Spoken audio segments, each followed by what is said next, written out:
Hola, ¿qué tal? ¿Cómo están? Yo soy Ram, pues bienvenidos a estas pláticas del Gita, todos bienvenidos y gracias por continuar pues en esta aventura.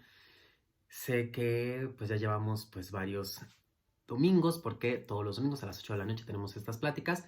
Qué bueno que sigas aquí conmigo y espero que te esté ayudando. Déjalos aquí pues en los comentarios, déjame tus comentarios si te está sirviendo, si no te está sirviendo. Y cualquier comentario es bienvenido porque eso me ayuda pues a mejorar un poquito pues todo esto, ¿no?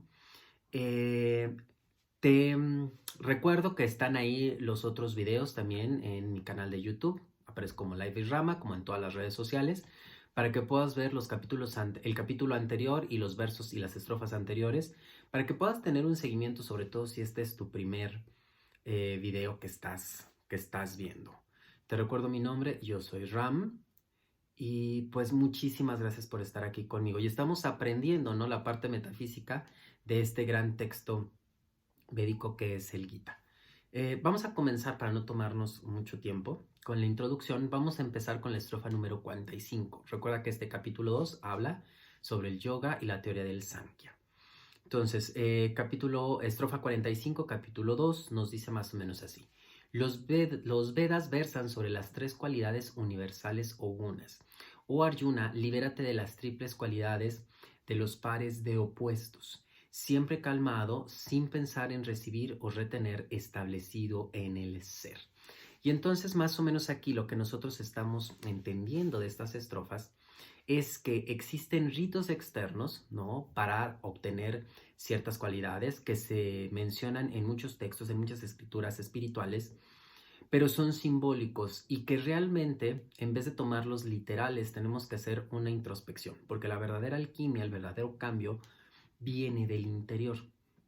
Entonces, estos métodos que sirven para actualidad, bueno, vamos a hablar un poquito de los gunas. Si no sabes cuáles son los gunas, es rayas, tamas y sattva. Rayas es la cualidad activadora, tamas es esta parte letárgica y sattva digamos que es un equilibrio que podemos encontrar en nuestra actividad cotidiana. Ahora, cuando estos ritos, que pueden ser mantras, pueden ser actividades, ¿no? Que nos marcan puyas, formas de rezar, visualizaciones, todos estos ritos, todos estos eh, simbolismos que aparecen en muchas estructuras, pueden aumentar la actividad o cualidad rajástica. Los poderes, que también son cualidades que nosotros desarrollamos a través de hacer estos ritos, ¿no? estas actividades, en este caso, por ejemplo, en el caso de rayas, están encaminadas a qué? Ganar la batalla contra enemigos, tener una vida cotidiana saludable, fructífera y progresista. Esto no significa que sea malo, al contrario, estamos buscando de una manera esto, pero seguimos atrapados en el mundo. Eso es lo que nos dice pues este texto. Otros versos refieren al desarrollo de cualidades tamásicas. Estas cualidades o poderes o logros, cuando nosotros hacemos este tipo de rituales tamásicos, alimentan la vanidad y la naturaleza inferior del hombre, ¿no? Entonces están relacionados con obtener belleza y obtener pues cosas que realmente son muy superficiales.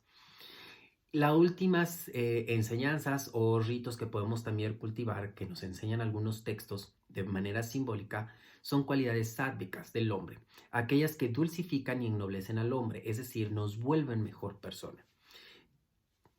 Y no es que sea malo que nos volvamos buena persona en el mundo exterior, que nos volvamos más amable, que nos volvamos más dulces, que nuestra actividad en sí se ennoblezca. El problema es que seguimos enfocado en el mundo material. Entonces, y esto no nos va a llevar a la liberación, simplemente nos va a llevar, en el caso de los rituales sádicos, a vivir una vida pues más acorde, más tranquila, más noble dentro del mundo material. Y entonces la estrofa número 45 nos advierte que incluso eso lo tenemos que dejar atrás para nosotros poder desprendernos del mundo material, que realmente es lo que estamos buscando. Estrofa número 46 del capítulo 2 dice: para el que conoce a Brahman, el conjunto de los Vedas no tiene mayor utilidad que la de un embalse en medio de una inundación que se extiende en todas direcciones. Y la reflexión en esta estrofa en particular es que una vez que nosotros hemos conectado con Dios, con la divinidad o como tú quieras llamarlo, esa experiencia suprema eh, supera cualquier información que podamos encontrar en cualquier texto espiritual. Es decir, que una vez que conectas con la divinidad, cualquier texto espiritual se va a quedar muy corto en relación a lo que has descubierto con tu práctica personal. Por eso es importante practicar. Vamos a la estrofa número 47. Como ser humano solo tienes derecho a la actividad, jamás a recibir el fruto resultante de tus acciones. No te consideres el creador de los frutos de tus actos, ni te apegues a la inacción. Y esto es muy interesante porque nos habla de muchas cosas que hemos venido trabajando ya en estrofas anteriores. Uno, los seres humanos se pueden clasificar del siguiente modo según las motivaciones que los lleva a realizar cierta actividad y los resultados que esa actividad acarrean.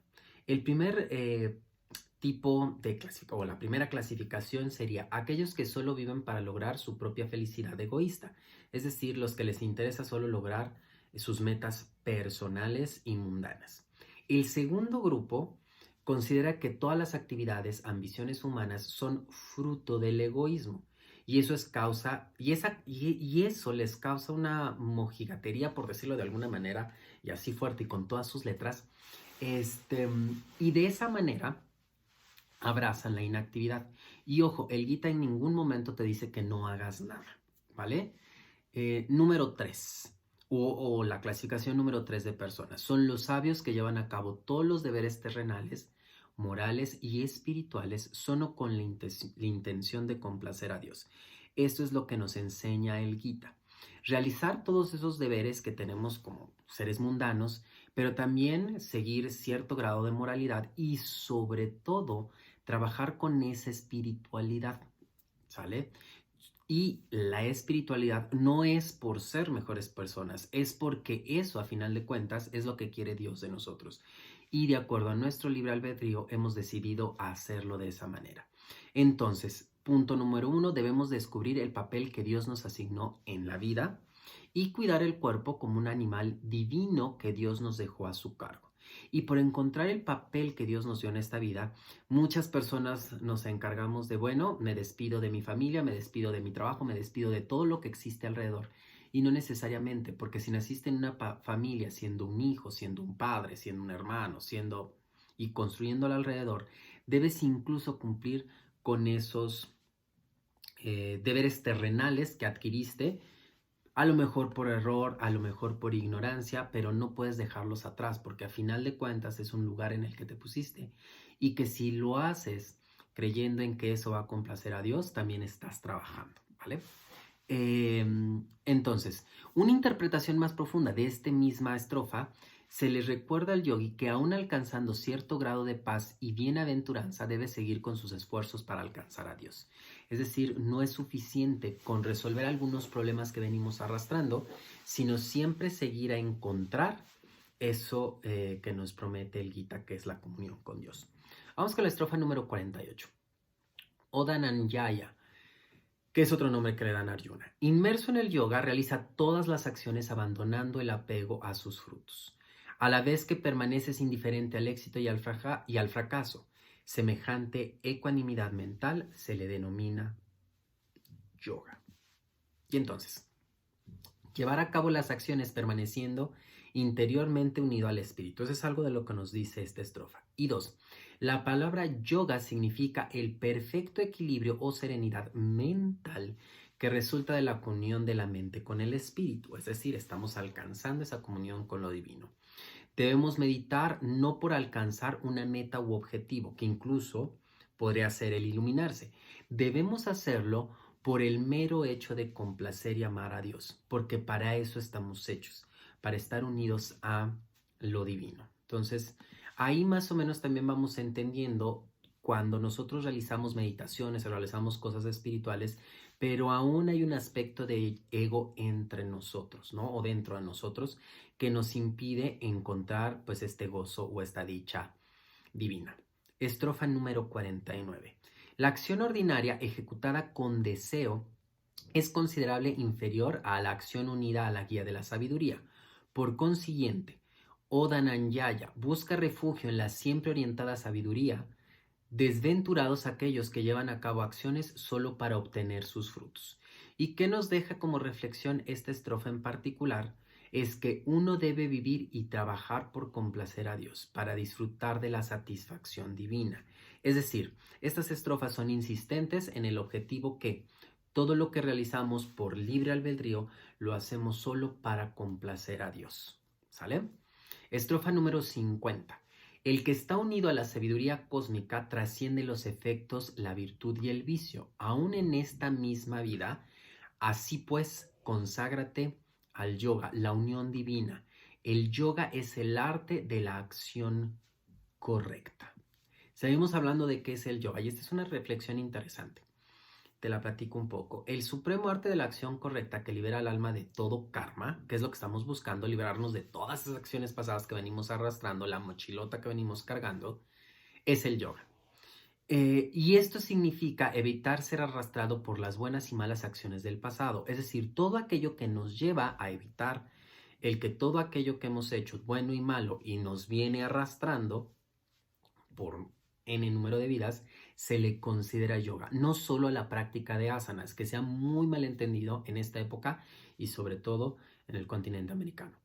Entonces, en todo esfuerzo espiritual sincero es esencial contar con las bendiciones y una guía de un gurú. ¿Qué es un gurú? Es un disipador de obscuridad, es decir, va más allá de lo que nosotros particularmente a veces entendemos por lo que es un maestro. No es un instructor, no es ni siquiera un guía, es alguien que es capaz de disolver mucha de la obscuridad, mucho del engaño que nosotros traemos cargando, ¿no? Entonces la palabra realmente tiene un significado poderoso. Seguir fielmente el sadhana impartida por el gurú, por medio de este gurú, ayuda de forma invisible al discípulo a alcanzar etapas más elevadas de unión con Dios. El sadhana, para los que no entienden las palabras en sánscrito, es todo este trabajo espiritual que tu gurú, que tu guía, que tu disipador de obscuridad te ha planteado, y de esa manera él, a través de esa enseñanza, de forma invisible, habla que no necesita estar presente, es decir, con que tú lleves a cabo esas actividades que te fueron encomendadas por tu guía espiritual, son suficientes para que eso te ayude a continuar por tu propio camino, ¿vale? Estrofa número 51 del capítulo 2. Quien ha logrado dominar su mente permanece absorto en la infinita sabiduría y ya no tiene interés alguno por los frutos de las acciones. Liberados de esta forma de la cadena de renacimientos, alcanzan aquel estado que es inmune a toda desdicha. ¿Vale? ¿Y qué nos dice o cuál es la reflexión de esta estrofa? El propósito del plan de Dios no es condenarnos a un interminable psicoarrasimientos, no es condenarnos al infierno, no es todo lo que hemos venido arrastrando, que son formas metafóricas de decirnos que si cometemos los mismos errores vamos a seguir viviendo lo mismo, ¿no? Pero ese es un efecto natural. Ahora, ese no es el plan de Dios. El plan de Dios es dotar al hombre en general de ilimitadas oportunidades para que con nuestro libre albedrío que nosotros tenemos y que eso lo sabemos todos, y además nuestro propio discernimiento, que es entender más allá del bien y del mal lo correcto de las cosas, es que regresemos nosotros a Él, por nosotros mismos y por nuestro propio entendimiento. No por lo que nos diga el gurú, no por lo que nos digan las estructuras, sino lo que nos dice nuestra alma de lo que hemos aprendido a través de todas estas experiencias. Y en la estrofa número 52 nos dice así: cuando tu inteligencia trascienda la oscuridad de la ilusión, te volverás indiferente a lo que se ha oído y a lo que habrá de oírse. ¿Y qué nos dice esto particularmente? Uno, nos ilustra sobre el gran cambio que presenciamos en el momento que vamos avanzando en las diferentes etapas de la meditación hasta alcanzar el espíritu. Quiere decir que conforme vamos avanzando, mucho de lo que creíamos ya va a perder sentido y mucho de lo que creemos que será va a perder también sentido. Entonces eso crea un poco de confusión y por eso el Gita en muchas de sus estrofas te alienta a seguir trabajando y te alienta a seguir dejando el fruto de las acciones y todo en manos de Dios para que eso no te cause frustración y sea más fácil el camino. Nadie dijo que era un camino fácil. Sí, el dar el primer paso es fácil porque te llena de una paz momentánea. Pero como hemos visto en estas estrofas, sí llega a haber puntos en los que realmente la desesperación puede entrar en cualquier practicante y también eh, entiende, ¿no? Que es parte de lo que yo quiero que sepas, que es normal, no pasa nada. Vamos con la estrofa número 53 del capítulo 2. Cuando tu inteligencia, desconcertada por la diversidad de las verdades que han sido reveladas, se establezcan firmemente en el éxtasis de la bienaventuranza del alma, alcanzarás la unión final. Esto también es una definición del yoga, ¿no? Y que prácticamente es un poquito de lo que mencionamos en la anterior. No dejes de trabajar. Esta estrofa nuevamente hace énfasis en la importancia de contar con la guía de un verdadero gurú y la lealtad del discípulo. Es decir, no solamente te tienen que instruir, sino tú como discípulo tienes que seguir lo que lo que el gurú te está dando. Y cuando el devoto alcanza la unión final, nunca puede caer y jamás sentirá la necesidad de separarse de Dios. Quiere decir que una vez que lleguemos ahí, ya estamos del otro lado, porque nos vamos a mantener ahí, ¿no? Esta parte de alcanzar la divinidad ya no la podemos perder, eso es importante. En el camino nos podemos perder muchas veces, eso sí se puede pasar y muy seguido.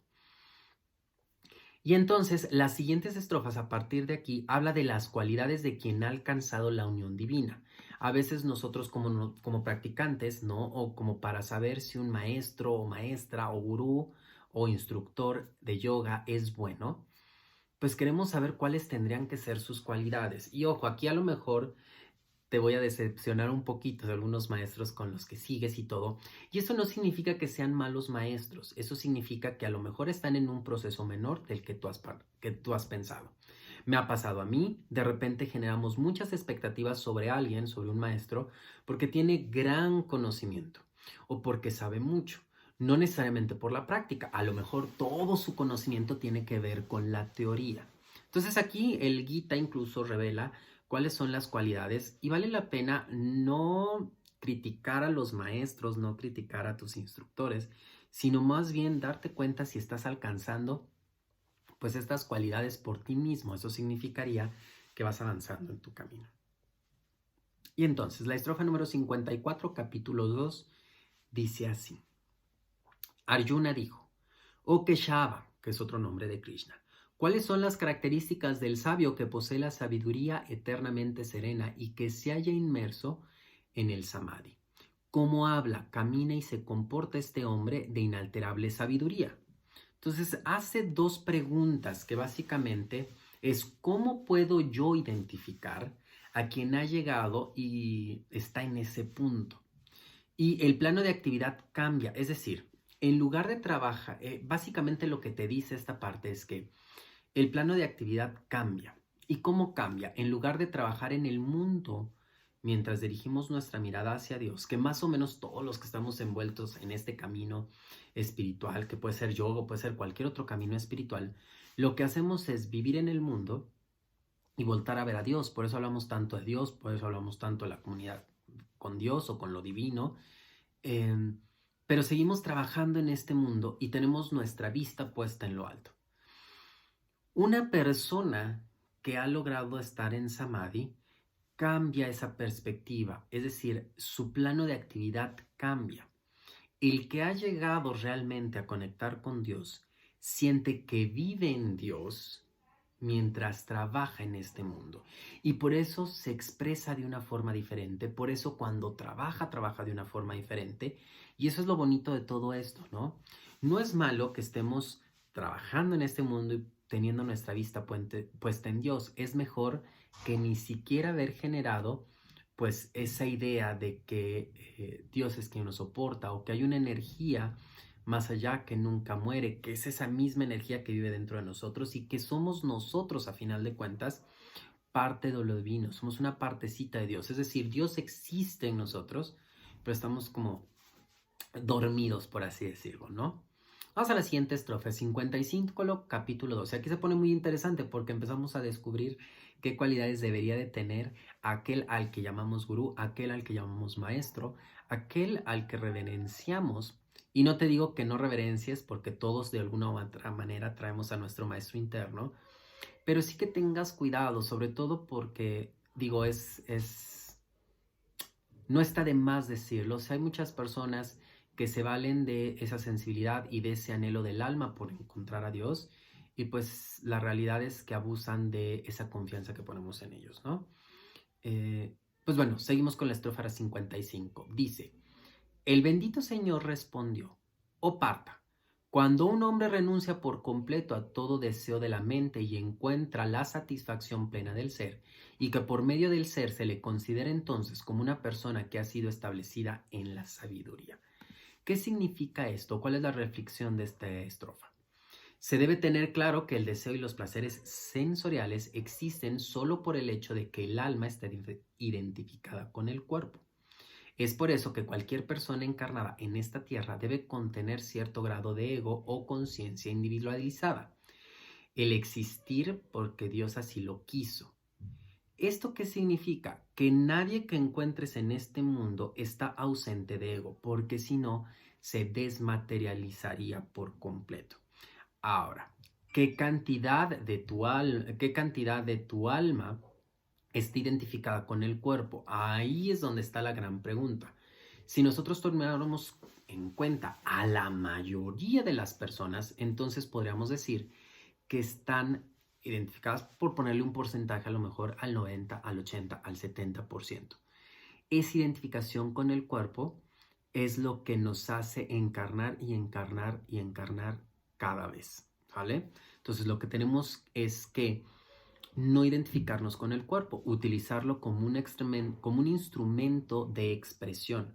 A eso se refiere cuando habla de que las personas o los sabios o los que están encarnados en esta tierra, pero tienen un grado espiritual muy alto, como el Maestro Jesús, existe en esta tierra porque Dios así lo quiso, ¿no? Y esa es la partecita del ego que los encarna y que los mantiene aquí, que les permite actuar en este mundo, porque si de otra manera no podría hacerlo, ¿no?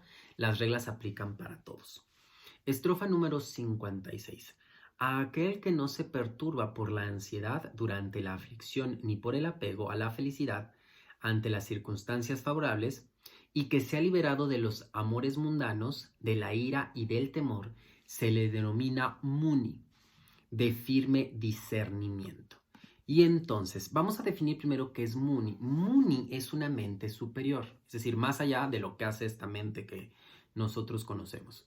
Es un ser que puede disolver su mente en Dios. Quiere decir que esa mente tiene la información que Dios le proporciona.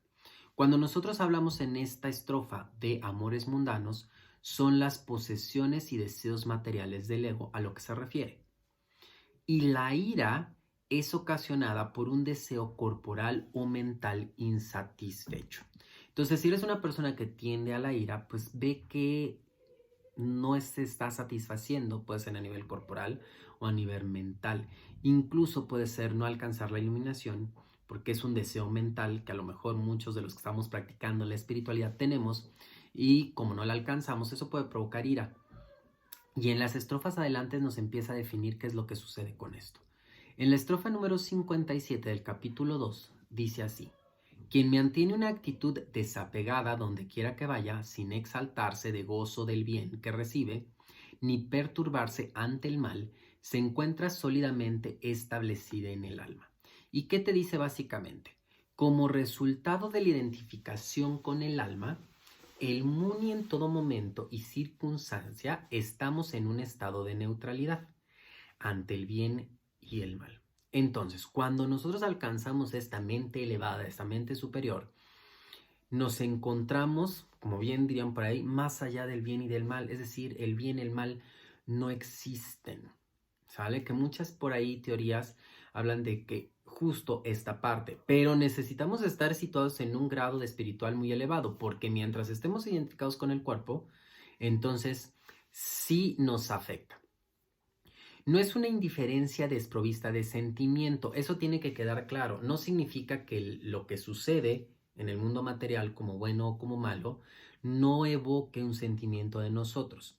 Lo que significa que nosotros tenemos el control, ¿no?, consciente y tranquilizante de las facultades de la conciencia o del muni. Quiere decir que tenemos esa capacidad de controlar el efecto que esa situación adversa o beneficiosa para nosotros o para alguien a quien amamos no nos afecte.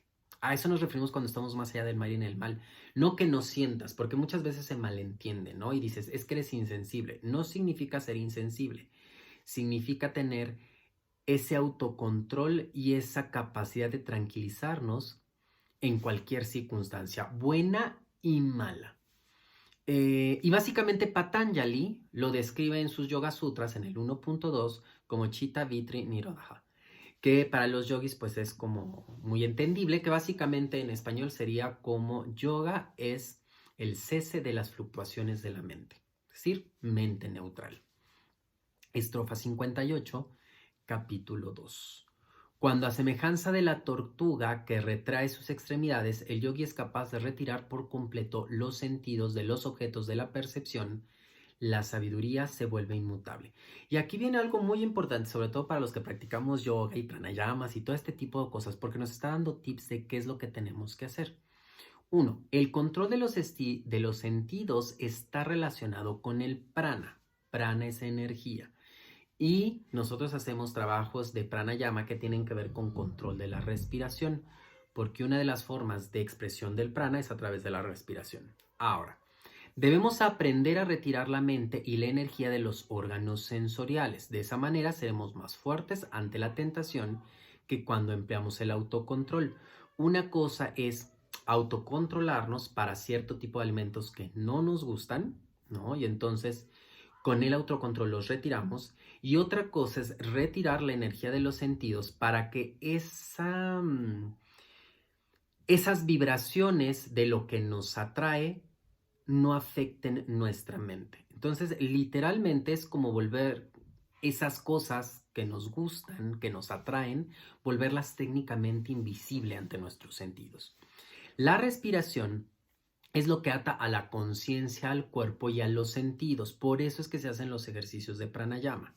Ahora, el control de la respiración es una consecuencia del control del corazón. Eso no muchos yogis lo saben y sobre todo cuando empezamos a hacer pranayamas y autocontrol, creemos que el autocontrol del prana viene solo de la manipulación de la respiración.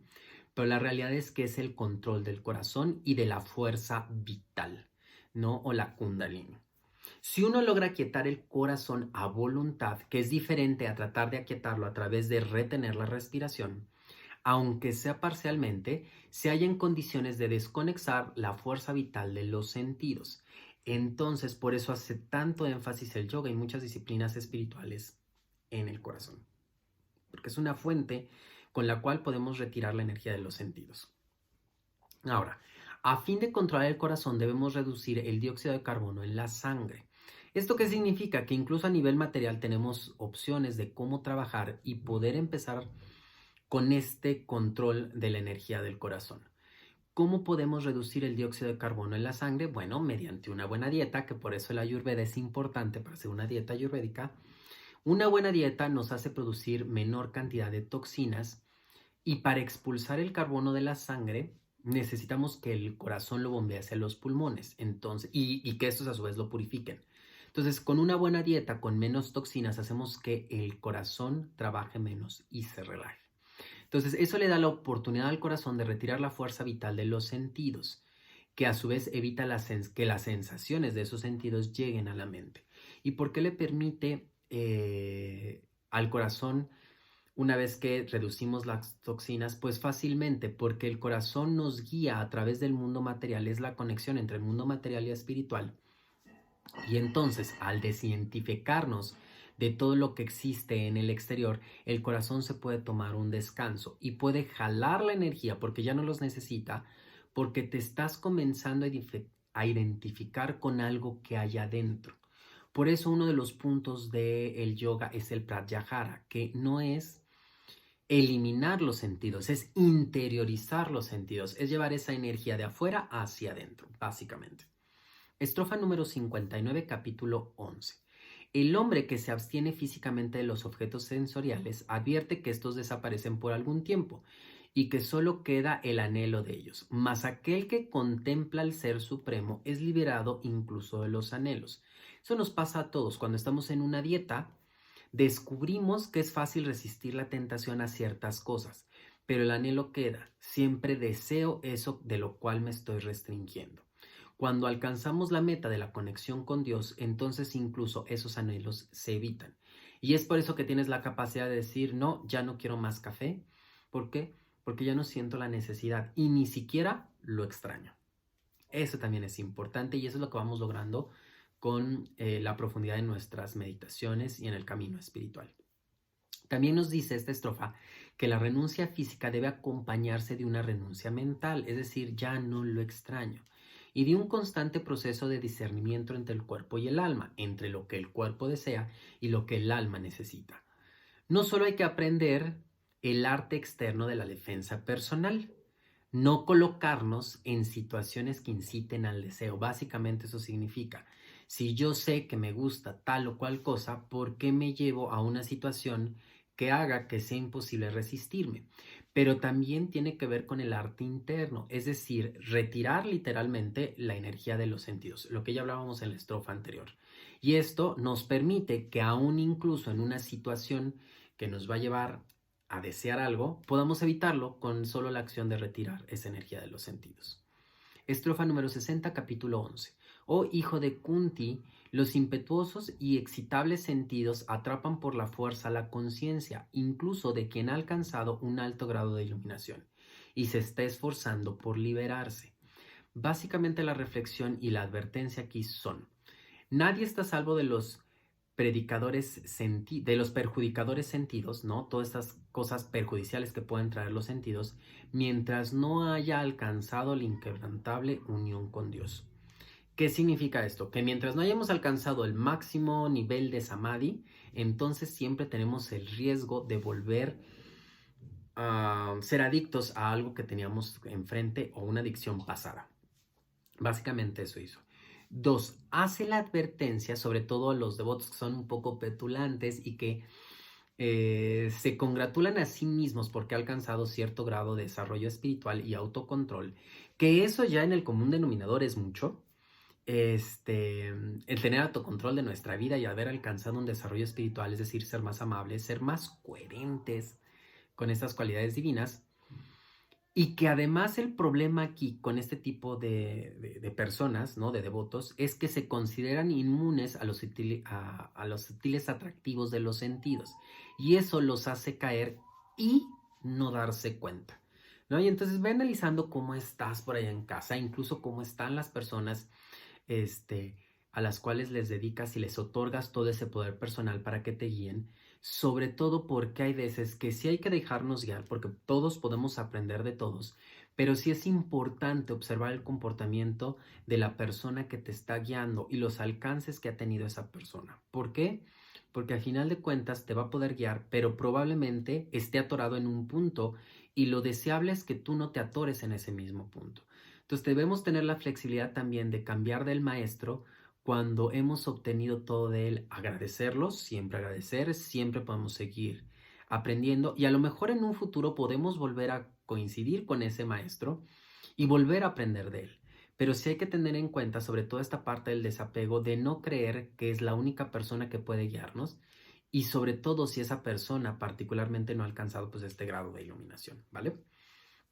Estrofa número 65, seguimos en el capítulo 2 y dice así: el que a mí une su alma, habiendo subyugado todos los sentidos, permanece concentrado en mí, al considerarme el supremamente deseable. La sabiduría intuitiva de tal yogi, cuyos sentidos se hallan bajo su dominio, se torna inalterable. Y básicamente nos dice dos cosas que se requieren del devoto. Uno, que retire la mente de los sentidos, como se ha marcado ya muchas veces en las estrofas anteriores. Y dos, que mantenga la mente unido a la deidad, es decir, siempre mantener la vista puesta en Dios. Esto hace que la sabiduría del devoto sea inalterable, es decir, que la mente, que los sentidos o el cuerpo no tomen el control de lo que debería de ser el reino del alma. De la estrofa 62 a la 63 están unidas, capítulo 2, porque tienen un significado que separadas no se entendería, y dice así: cavilar sobre los objetos de los sentidos causa apego a ellos. El apego engendra avidez, la avidez engendra ira.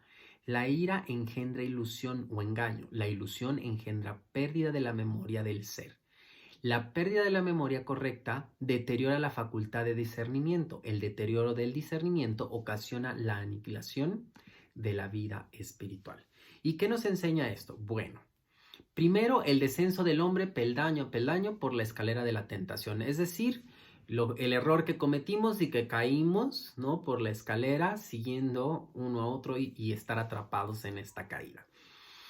Particularmente la ira, y vamos a hablar aquí de la ira, tiene efectos tanto psicológicos como fisiológicos. Los efectos psicológicos pueden ser espiritualmente letales. ¿Por qué? Porque causan estupor en la mente y su mal funcionamiento. Cuando nosotros estamos enojados no pensamos correctamente. Y si no sabemos incluso que estamos enojados, pues eso todavía lo vuelve peor.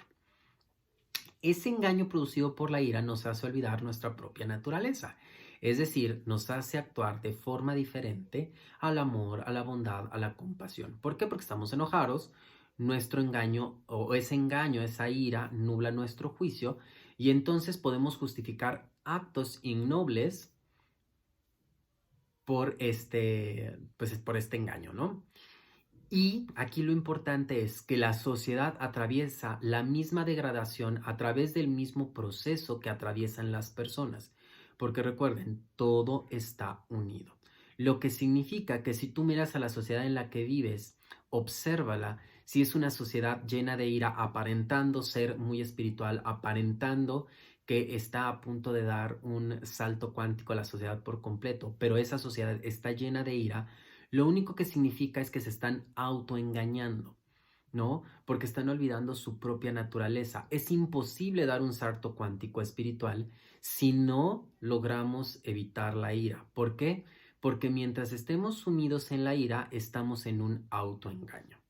Y entonces, quien conquista la mente, conquista al mundo prácticamente, ¿no? Estrofa 64, capítulo 2.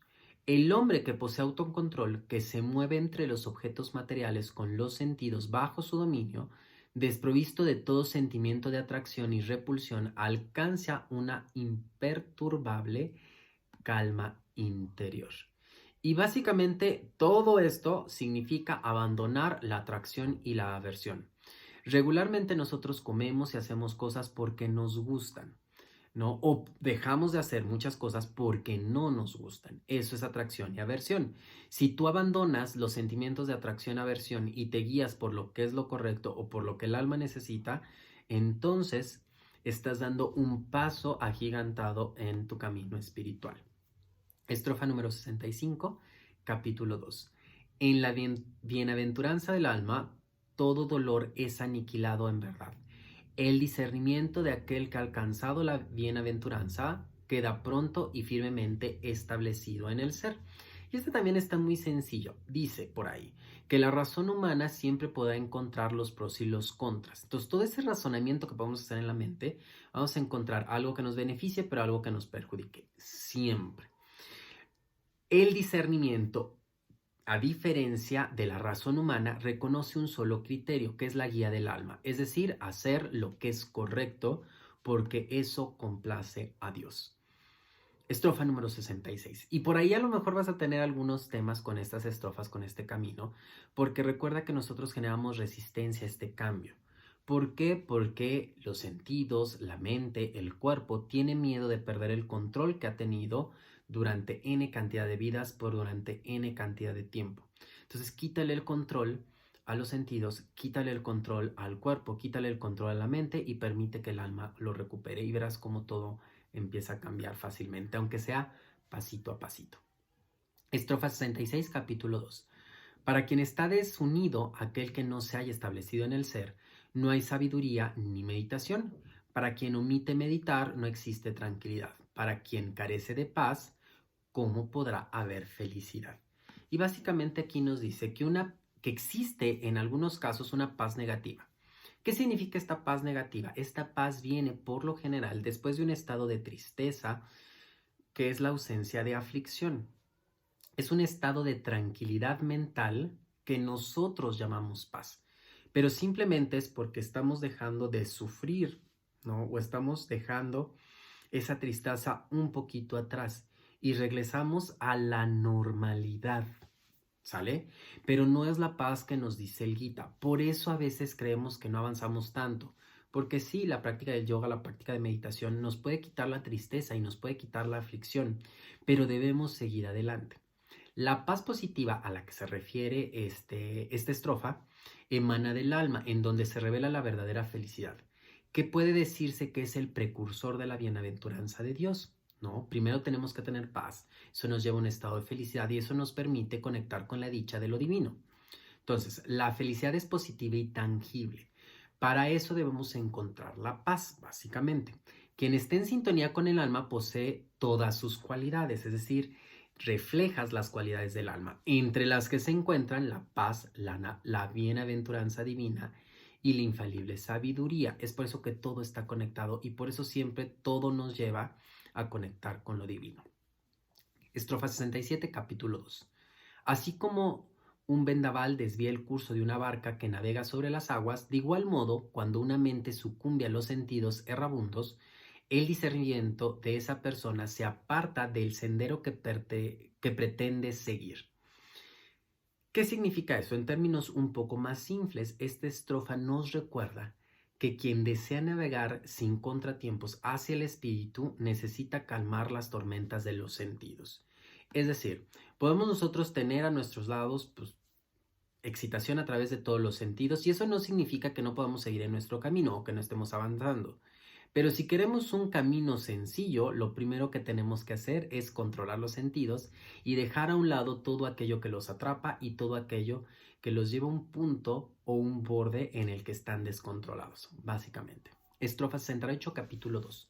Oh guerrero de brazos poderosos, la sabiduría se encuentra sólidamente establecida en aquel cuyas facultades sensoriales han sido subyugadas por completo en lo relativo a los objetos de los sentidos. Y también está muy sencillo. Lo que sugiere esta estrofa es mantener el control de los corceles de los sentidos y que sea el cochero quien tome las decisiones. Es decir, que si vas a hacer algo, no sea por el mero hecho de que el gusto lo necesita. Me voy a tomar el café porque mi gusto lo está requiriendo o me lo voy a tomar porque realmente lo necesito para hidratarme. Y entonces ahí la situación cambia muchísimo y eso está comprobado. Estrofa 69, capítulo 2. Aquello que es noche, el estado de sueño para todas las criaturas, es luminoso. Es vigilia para el hombre que ha alcanzado el dominio de sí mismo. Y aquello que es vigilia para el hombre común es noche, un periodo de sueño, para el sabio que posee percepción divina. ¿Qué significa esto? Que mientras algunas personas se encuentran en un estado de somnolencia espiritual, inmersas en los engaños de esta vida, de este mundo material, el hombre dotado de la percepción de Dios está despierto, ¿no? Por eso siempre te dicen, despierta, esto es un sueño. Entonces, es un sueño de indiferencia hacia asuntos terrenales. El practicante espiritual se retrae de todos estos asuntos terrenales, se retrae del mundo, se halla en el mundo, sin pertenecer a él. Es decir, no se ve alterado por lo que está sucediendo en el mundo. Y ahorita lo podemos comprobar. Con todo lo que está pasando a tu alrededor, existen muchas cosas que yo sé que están pasando por ahí, pero realmente te están dominando o tú te mantienes ajenas a eso que está pasando sobre tu camino espiritual. El sabio está espiritualmente despierto y dormido para el mundo. Asimismo, se puede decir que el hombre mundano, las personas que no son espirituales, están despiertos para el mundo material y dormidos para el mundo espiritual. Y entonces aquí viene una diferencia realmente entre los maestros que están queriendo, o más bien los practicantes y los devotos que están queriendo hacer esta comunión con Dios, y los que tienen la información pero no han entendido realmente la profundidad de la práctica espiritual. Y te voy a poner un ejemplo muy claro que tú lo puedes ver a través de muchas redes sociales, con muchas prácticas que estamos haciendo pues nosotros como maestros, ¿no? Cuando nosotros enfocamos las prácticas a tratar de erradicar algo que existe en este mundo material, sea lo que sea, puede ser una enfermedad, puede ser el hambre, puede ser pues esta parte de la no abundancia, puede ser cosas la salud en el mundo entero, el ayudar a la madre tierra, no deja de ser parte del mundo material. ¿Qué significa esto? Que aunque tienes el conocimiento, y se acuerdan que nosotros hablábamos de rituales externos que nos ayudan a conseguir esto, o sea, sí es posible ayudar a la madre tierra, sí es posible erradicar las enfermedades, y eso ennoblece al ser humano, pero nos mantiene en este plano existencial.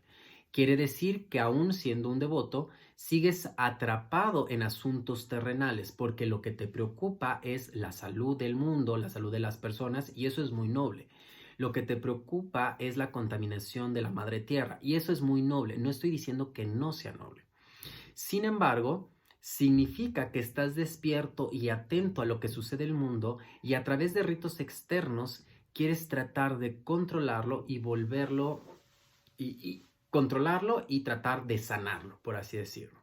Cuando nosotros hablamos de que el sabio es espiritualmente despierto para el mundo espiritual y dormido para el mundo material, significa que no importa lo que esté sucediendo afuera, tu labor es continuar con tu proceso interno de iluminación, ¿no? Por ahí todos los maestros decimos que el mundo externo es un reflejo de lo que hay adentro. Bueno, ¿qué estamos reflejando?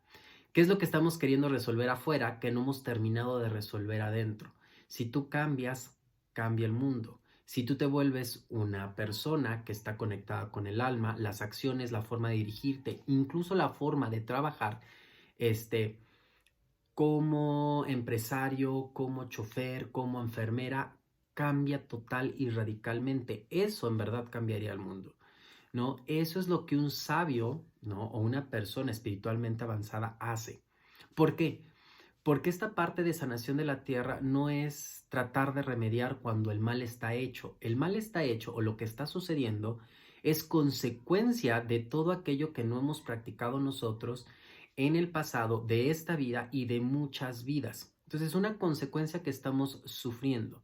Y en vez de tratar de seguir con ese proceso espiritual que hemos dejado de hacer y que a lo mejor hemos hecho cosas eh, que han retrasado ese proceso espiritual y que por eso nos encontramos en la situación que nos encontramos particularmente hoy, este día que estás viendo este video, entonces lo único que estamos haciendo es reaccionando al fruto de nuestras acciones. Y ya decíamos por ahí en capítulos anteriores que nosotros no debemos atribuirnos el fruto de nuestras acciones, ya sea bueno o ya sea malo.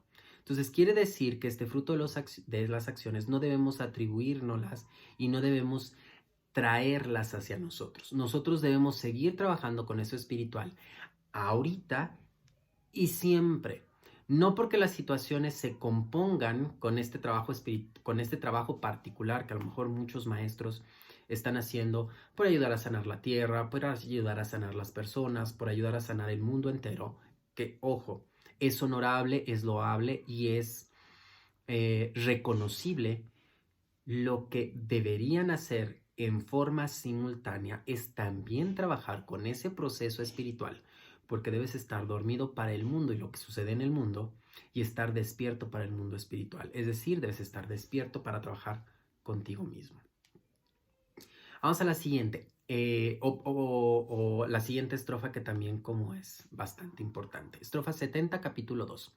Quien absorbe todos los deseos en su interior, a semejanza del rebosante océano que permanece impasible, inalterable, ante las aguas que lo alimentan, se encuentra colmado de satisfacción, mas no así quien ambiciona saciar los deseos. Y esto es muy simple. En la vida espiritual, dar es sinónimo de recibir, ¿no? Todo aquello que damos de corazón, pero que realmente damos de corazón, no por obtener algo a cambio.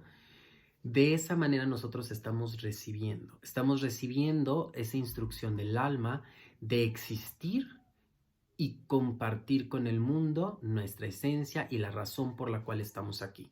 Y este estrofa me permite pues agradecerles a todos porque es una forma mía de dar, ¿no? Hay muchas cosas que había querido realizar y es curioso cómo todo se da, cómo todo se empieza a plantear. Ya llevamos varios domingos. No creí que yo podía pues, resistir y hacer esto por tanto tiempo porque soy una persona bastante errática en algunas cosas. Pero me da gusto que pues todos me sigan, me dan gusto sus comentarios y particularmente pues me da gusto estar compartiendo con esto y esto me refuerza, ¿no? Esto que estoy haciendo yo aquí me refuerza particularmente esta estrofa, ¿no? Por eso me quise detener un poquito porque en este proceso de compartir con todos ustedes que me están viendo, pues yo estoy recibiendo muchísimo, muchísimo más de lo que me imaginé a la hora de empezar con estos videos. ¿No? Es impresionante cómo lo mismo que enseñas te va respondiendo muchas cosas que traemos atoradas ahí en la mente, ¿no? Vamos con la siguiente estrofa, antes de que me ponga muy emocional. Estrofa 71, capítulo 2. Hay que mantener la neutralidad de la mente. Un ser humano comprende que es capaz cuando, habiendo abandonado todo deseo, vive sin ansiar nada y no se identifica con el ego mortal y su peculiar sentido de lo mío. ¿Qué nos dice esa estrofa número 71? Prácticamente que una fórmula para adquirir la paz es como renunciante o monástico. Es decir, buscarnos liberar de todos los deberes mundanos. ¿Qué es lo que hacen los monjes budistas? ¿Qué es todo lo que hacen pues incluso los padres en la Iglesia Católica que se retiran, ¿no?, de esta parte mundana? Pero eso no significa que un hombre común, un hombre moderno, alguien como yo, que a final de cuentas vives en un mundo material, no estoy en un convento, con responsabilidades familiares que cumplir, sociales y con deberes mundanos, ¿no? Tan simples como eso. Y al mismo tiempo no esté exento de poder hallar a Dios, ¿no? Que básicamente esta estrofa nos introduce a lo que es Karma Yoga, ¿no? Que para los que no saben por ahí, pues soy el director de Karma Yoga México y por eso le pusimos el nombre a la escuela de esta manera. Y ya irás entendiendo por qué, sobre todo porque eso trata el capítulo 3 y es muy emocionante. Entonces, eso también nos dice que el devoto puede cuidar de su salud, de sus asuntos, de su familia, de su negocio y aún así ser un renunciante en su interior, ¿no? Que eso es lo importante. Muchos creemos que nos tenemos que volver, como soy espiritual, me tengo que volver un maestro de yoga, me tengo que volver un terapeuta holístico y no es necesario. O sea, tú puedes vivir tu espiritualidad siendo una maestra de kinder, de primaria, puedes ser doctora, puedes ser un hombre de negocios o una mujer de negocios, puedes ser una ama de casa y aún así seguir viviendo pues esta espiritualidad y seguir siendo una renunciante en tu interior. ¿Y a qué estamos renunciando? A esos frutos de nuestras acciones para poder liberarnos en algún momento, porque pueden ser frutos buenos o pueden ser frutos malos que de todas maneras nos están atando a esta tierra. De esta manera permanece uno en el mundo sin pertenecer a él y podemos alcanzar la paz. Entonces esto es muy, muy significativo, ¿no? Esta parte de permanecer en el mundo pero sin pertenecer a él. ¿No? Reflexiona un poquito sobre esta frase allá en casa si realmente estás en este mundo y le perteneces a este mundo, es decir, te encuentras atado de manos, de pies, incluso de cuello a este mundo y las circunstancias que están sucediendo, o estás en este mundo, pero realmente lo que pasa no te ata a él. Eso es importante y espero que tu respuesta sea que estás en este mundo y no estás atado a él. Y si la respuesta es que estás atado a este mundo, bueno, pues de eso sirven estas pláticas y si puedo ayudar en algo, pues con gusto mándame tus dudas, mándame tus comentarios. Estrofa número 72, capítulo 2, o Parta. Este es el estado de quien se encuentra establecido en Brahma. Todo el que alcance este estado jamás será de nuevo presa del engaño. Aquel que se aferre a él, aun cuando sea el momento mismo de la transición de la forma física a la sutil, alcanzará el estado final e irrevocable de la comunión con el espíritu. Básicamente esto te dice, y quiero que lo tomes allá en casita muy en cuenta, esfuérzate sin cesar. Jamás te impacientes. Una vez que hayas alcanzado el objetivo final, desaparecerá así todo en un segundo, en un instante, las encarnaciones y todas las dificultades que hemos venido arrastrando. Es como si dejamos entrar la luz, ¿no? Que ahorita está muy bonita la luz detrás de mí. En una habitación oscura. En cuanto tú abres la puerta y dejas entrar la luz, la oscuridad se desvanece en un instante, ¿no? Entonces eso es lo que estamos buscando, por eso buscamos a un gurú, por eso buscamos un guía, porque queremos disipar en un instante toda esa oscuridad en la que nos encontramos sumidos. Entonces, esta enseñanza, particularmente de este capítulo, te está enseñando toda la teoría, las formas en las que podemos alcanzar. Y estas últimas estrofas te enseñan las características que debe tener una persona situada en el mundo espiritual. No sé si lo has alcanzado, espero que sí, y que lo compartas. No sé si conoces a alguien que lo haya alcanzado, espero que sí, y compártelo también si lo logras. Y sobre todo también es una reflexión que yo te quiero dejar para que evalúes toda esa confianza que pones en alguien. No digo que no le pongas la confianza en un maestro, digo que de alguna u otra manera ese maestro en el que pones tu confianza debe estar comprometido con su propia espiritualidad. Y ojo, eso a lo mejor podría darte un sentido de no me hace mucho caso, no me pela, porque también lo importante es trabajar dentro de nosotros.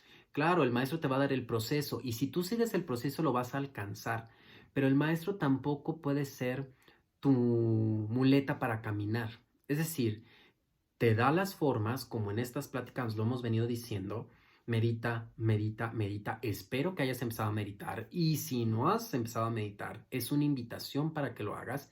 Escoge la fórmula que tu maestro te guíe, la fórmula en la que has aprendido con ese instructor de yoga que estás en la escuela. Es una buena manera de empezar porque, insisto, podemos aprender de todos.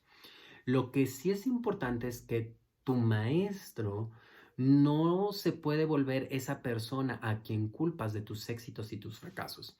Y ese maestro también tiene que seguir con su proceso personal, porque si se dedica solamente a los alumnos y a transmitir a los alumnos, entonces está evitando el evolucionar. Y digo, qué padre sea que sus alumnos lo alcancen, pero la realidad es que él tendría que seguir evolucionando para poder seguir transmitiendo todo este tipo de conocimiento hacia sus alumnos. Entonces, si me desaparezco por ahí en algunos días, si me desaparezco en unos instantes también, es porque tengo un proceso y tengo también que trabajar en él. Y si tu maestro por ahí se desaparece de repente, también es seguramente, bueno, pueden ser varias cosas, pero también esperemos que es porque está trabajando en su propio proceso particular. Y a veces también pues te invito a que desaparezcamos juntos un poquito de este mundo material, por eso hago retiros, por eso hago muchas cosas, que son momentos en los que comparto un poco de lo que yo hago, ¿no? Y espero que sirva para tu propio proceso. Eso también es muy importante. Con esto terminaríamos el capítulo 2 y quiero allá en casita que cierres un momento los ojos, que me hagas inhalaciones y exhalaciones profundas, con esos ojos cerrados, ligeramente cerrados para que esté muy cómodo, tus hombros, tu espalda. Trata de alargar tu espalda si es que puedes y si es que estás sentada, sentado. Trata de mantener paz, calma en tu mente, en tu corazón. Trata de relajar los músculos de tu rostro, relaja la mandíbula. Mantén ese arco de la meditación que ya hablamos en estrofas anteriores, esa columna recta, abdomen hacia adentro, hombros hacia atrás para permitir abrir el pecho. Y escucha lo siguiente. Om Tat Sat Iti Srimad Bhagavad Gita Tsu Upanishadsu Brahmavidyayam Yagasastre Shrik Narjuna Sambade Samkhya Yoganama Vidya Adhyaya. Om Tat Sat. En el Upanishad del Sagrado Bhagavad Gita, el discurso del Señor Krishna a Arjuna, que es la escritura del yoga y la ciencia de la unión con Dios, este es el segundo capítulo denominado Sankhya Yoga. Con las manos juntas al centro del corazón, agradece por tu práctica, agradece a tus compañeros, agradece a las personas que de alguna u otra manera te llevaron a este punto aquí y ahora a compartir conmigo la sabiduría del Gita. Suavemente abro tus ojos. Te agradezco profundamente haber estado el día de hoy. Espero que sigas porque todavía vienen más capítulos, la cosa se vuelve más interesante y sobre todo esperando que cada video que ves sobre las prácticas del Gita te ayude a profundizar, a entender tu práctica personal, te ayude pues también de una u otra manera a esa luz divina que habita en ti, pues disipe toda esa oscuridad que se cierne en torno de nosotros y tal vez de personas con las que compartes pues tu vida. Si te gusta todo esto, pues comparte los videos, dale like aquí al video, pon la campanita para que te recuerde cuando subo algo en mis redes sociales, en este canal de YouTube. Y pues, como yo lo dije en un principio, no importa si es 1 o 1000 personas las que ven este video, lo importante es compartir, ¿no? Como ya decíamos en la estrofa anterior, en el mundo del yoga o en el mundo de la espiritualidad, dar es lo mismo que recibir. Entonces, estoy recibiendo muchísimo porque lo estoy recibiendo de corazón. Eso significa que estoy dando muchísimo porque lo estoy dando de corazón. Sí, definitivamente me ha costado un poquito de trabajo, pero muchísimas gracias a ti que me estás viendo aquí y ahora. Me despido, yo soy Ram y namaste.